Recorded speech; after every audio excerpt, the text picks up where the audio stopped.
1 मे 1960 ला मुंबई महाराष्ट्राला मिळाली. संयुक्त महाराष्ट्र तयार झाला. हे तुम्ही तुमच्या बाळाला सांगितलंय का? हे सांगा. मला आज माझ्या मुलीने हा प्रश्न विचारला, महाराष्ट्र दिन का साजरा केला जातो?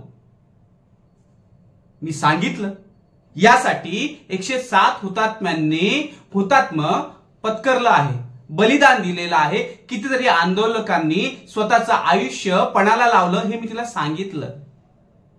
हे राज्य, हे शहर फुकट मिळालेलं नाहीये. यासाठी कितीतरी क्रांतिकारकांनी आपली आहुती दिलेली आहे, हे मी तिला सांगितलं, हे मी तिला समजवलं आणि हे तिला मी पटवून सुद्धा दिलं.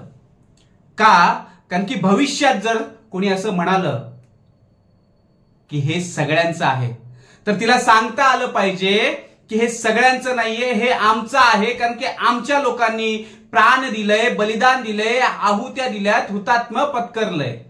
त्यासाठी तुमच्याही बाळाला हे सांगा, हे राज्य, हे शहर आपलं आहे आणि ते आपलंच असणार आहे. जय महाराष्ट्र.